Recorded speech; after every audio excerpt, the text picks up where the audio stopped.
ইল্লাল্লাহ লা ইলাহা ইল্লাল্লাহ লা ইলাহা ইল্লাল্লাহ লা ইলাহা ইল্লাল্লাহ লা ইলাহা ইল্লাল্লাহ লা ইলাহা ইল্লাল্লাহ। প্রাণের ভাই আমার, হাসরের ময়দান 40 বছর পর্যন্ত এই ঘামের মধ্যে হাসরবাসীরা হাবুডুবু খাবে। 40 বছর দুনিয়ার গণনার 40 নয়, পরকালের একদিন সমান সমান দুনিয়ার 50,000 বছর। এই পরকালের গণনার 40 বছর হাসরের ময়দানে অপেক্ষা করা লাগবে। হাসরবাসীরা অপেক্ষা করবে। বিচার কেন হয় না? বিচার কেন হয় না? এত কঠিন অবস্থা। হাসরবাসীরা মনে করবে এর চাইতে কঠিন অবস্থা বুঝি আর নাই, বিচার হয়ে গেলে বুঝি বেঁচে গেলাম। ব্যাপারটা কিন্তু এমন নয়। 40 বছর পরে একদল ফেরেশতা আসবে আমার রাসূলের কাছে, হুজুর আপনার মাথা ওঠান সিজদা থেকে, আপনি কি চান? আমার রাসূল মাথা উঠিয়ে বলবেন, আল্লাহ আমি, আপনি প্রতিশ্রুতি দিয়েছিলেন আমাকে, আজকে আমার সুপারিশ মানা হবে। আল্লাহ বলবেন আপনি কি চান? রাসূল বলবেন, আল্লাহ উম্মতরা কষ্ট পাচ্ছে, বিচার কার্য শুরু হয়ে যাক।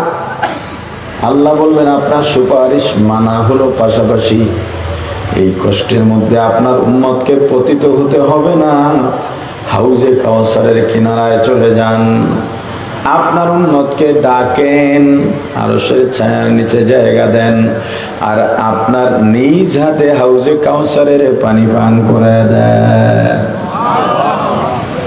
রাসূল ডাক দিবেন, উম্মতরা দুনিয়ায় আমাকে দেখতে পারো নাই, আমার নাম শুনেই কেঁদেছো, দরুদ পড়েছো, দরুদ পড়তে পড়তে মায়া অন্তরের ভিতরে আমার মায়া জন্ম হয়েছে, টাকা পয়সাও নাই, রওজা জিয়ারত করতে পারো নাই। সব নবীরা ইন্তেকালের পরে আসমানে গিয়েছে, আমার রাসূল আসমানে যান নাই, এখনো রওজা আতহারে সশরীরে সিজদায় পড়ে উম্মতি উম্মতি বলে কাঁদে। আহলে সুন্নাত ওয়াল জামাতের আকীদা, রাসূল হায়াতুন নবী, কি বলেন? রাসূল সশরীরে রওজায় আছেন। শাইখুল ইসলাম হুসাইন আহমদ মাদানী রহমাতুল্লাহ আলাইহি কাবা চত্বরে দর্শ দিতেন। কাবা চত্বরে বিভিন্ন মাযহাবের ছাত্ররা হুজুরের কাছে দর্শ নিতেন। যখন আকীদা এলো হায়াতুন নবীর আকীদা, এক মাযহাবের ছাত্র বলে হুজুর বুঝি নাই, মানুষ মারা যাওয়ার পরে আবার জিন্দা কিভাবে থাকে। আরেক দল বলে জিন্দা থাকতে পারে, তবে জিসমানি ভাবে, শারীরিক ভাবে কিভাবে জিন্দা থাকে। যতই ইশকালের প্রশ্নের জবাব দেন, ছাত্ররা বুঝতেছে না। হুজুর বললেন সবাই নতুন করে ওযু বানাও। সবাই ওযু বানাইছে, বলে এবার সবাই সিজদায় গিয়ে রওজার মুরাকাবা করো। ওস্তাদ যেমন শাগরেদ তো তেমনই হবে। আরে কথা বলে না? মা বাবা যদি ভালো হয়, সন্তান ভালো হয়, শিক্ষক যদি ভালো হয়, ছাত্র ভালো হয়, পীর যদি ভালো হয়, মুরিদ ভালো হয়, দলের নেতা নেত্রী যদি ভালো হয়, কর্মীরাও ভালো হয়। সবাই সিজদায় চলে গেলেন, মুরাকাবা করতেছেন রওজা মোবারকের। অনেকক্ষণ মুরাকাবার পর ছাত্ররা চিৎকার দিয়ে উঠে চোখের পানি ছেড়ে কাঁদেন আর বলেন, হুজুর মাসআলা হল হয়ে গেছে। ওই যে দেখা যায়, আমরা দেখতে পাচ্ছি আমার রাসূল রওজার মধ্যে সিজদায় পড়ে উম্মতি উম্মতি বলে কাঁদে। আমার রাসূল ডাক দিবেন, উম্মতিরা দুনিয়ায় দেখতে পারিস নাই, সেই বাংলাদেশের প্রান্তিক এলাকা মেকনের গ্রামে বসে ওলামায়ে কেরামের জবানে আমি রাসূলের ত্যাগের কথা শুনে কেঁদেছিস, আমার প্রতি মায়া জন্মেছে। قال النبي صلى الله عليه وسلم لا يؤمن أحدكم حتى أكون أحب إليه من والده وولده والناس أجمعين أو كما قال النبي عليه الصلاة والسلام।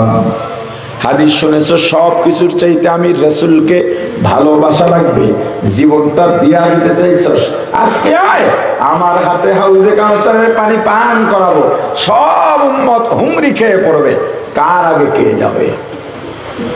বেশিরভাগ উম্মতকে ফেরেশতা বাধা দিবে, ধমক দিয়া বাধা, এই কই যাস, তোরা এদিকে যাওয়ার যোগ্য না, দাঁড়া। রাসূলের আশিকের নামে বেয়াদবি কম করিস নাই। দাড়ি নাই, সুন্নত নাই, নামাজ নাই, রোজা নাই, দাবি করছে সুন্নি। আমি চাঁদপুরে লেখাপড়া করেছি, আমাদের দক্ষিণাঞ্চলে বরিশালে কুয়াকাটায় সুন্নি ওয়াহাবি এখনো চেনে না। এটা আমাদের জন্য আল্লাহর দেওয়া বিশেষ রহমতের পয়গাম। আমাদের ওখানে দ্বন্দ্ব তো দূরের কথা, সুন্নি কি আর ওয়াহাবি কি এই শব্দই চেনে না। আপনাদের কাছে খুব আশ্চর্য মনে হয়, তাই না? আমরা মারামারি করে পাই না দিশা, আর আপনাদের ওখানে এই শব্দ দুইটাই চেনে না। আমি কচুয়া গিয়েছি, তো ও কচুয়ায় উজওয়ানির পাশে, তো উজওয়ানির কারি সাহেব রহমতুল্লাহ আলাইহির কারণে হুজুরদেরকে, ছাত্রদেরকে কারি সাহেব বলে ডাকে। এ যত বড় আলেম হোক, অনেক আগে, আমি ফারেক হয়েছি প্রায় 16-17 বছর হয়ে গেছে। আমি ওখানে গিয়েছিলাম কাফিয়ার বছর, বড় ভাই ওখানে পড়ছে এই সূত্রে। তো অনেক আগের কথা।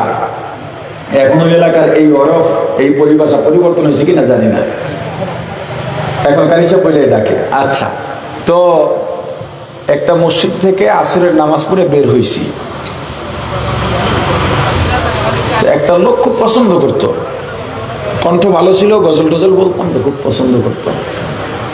তো লোকটা এমনি স্বাভাবিক ভদ্র মানুষ, সুন্নাত নাই আর কি ভিতরে, দৃশ্যমান যে সুন্নত, বুঝতেছেন তো, এগুলো ভিতরে নাই। বললাম ভাই, এই যে আপনারা সুন্নি আর ওয়াহাবি বলেন, এটা কি জিনিস? আপনাকে এখনই দেখাইতেছি।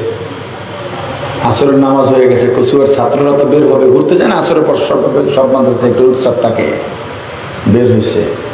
2-4 জন ছাত্র দলে দলে যায়, ওদিকে হাঁটে, এই যে দেখেন, এই যে বের হইতেছে, এগুলো সব ওয়াহাবি। কথা বলে না কি ওয়াহাবি? আমি বললাম আপনি? আলহামদুলিল্লাহ আমি সুন্নি।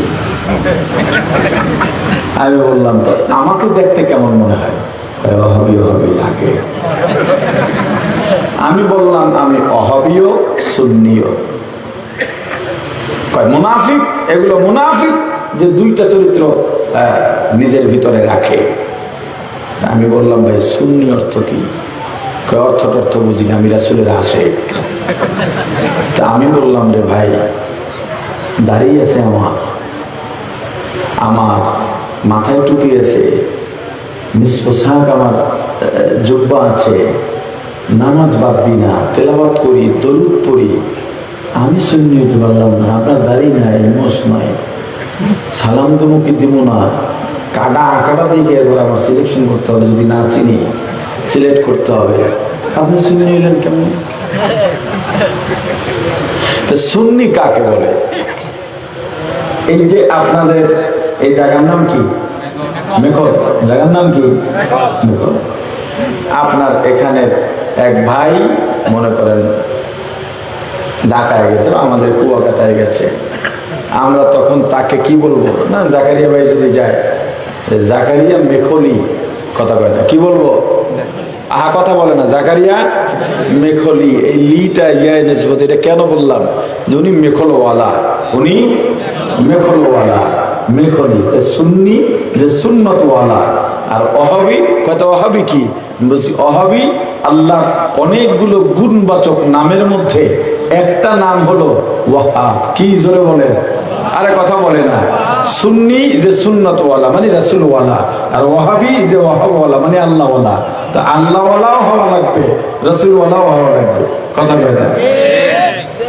আমাদের অঞ্চলে তো এই দ্বন্দ্ব নাই। আপনি দুনিয়ায় রাসূলের আশিক দাবি করে এত বেশি পরিমাণে সুন্নতের সঙ্গে বেয়াদবি করেছেন, রাসূলের শানে গুস্তাখি করেছেন, কিয়ামতের ময়দানে আপনাকে ধমক দিয়ে বাধা দেওয়া হবে, তুমি রাসূলের এই কাফেলায় যেতে পারবে না, দাঁড়াও।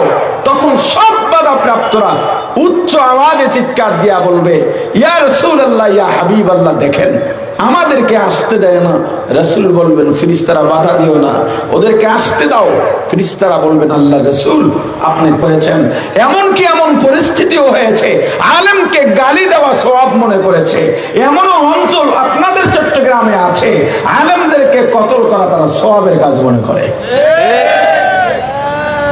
আল্লাহ রাসূল কষ্ট পায়া বলবেন, সহকান সহকান, তোরা দূর হ, এরা আমার উম্মত হতে পারে না। রাসূল যদি তাড়াইয়া দেন জান্নাতুল ফিরদাউস পাবেন। আরে কথা বলুন। আল্লাহ আমাদেরকে সুন্নতি জিন্দেগি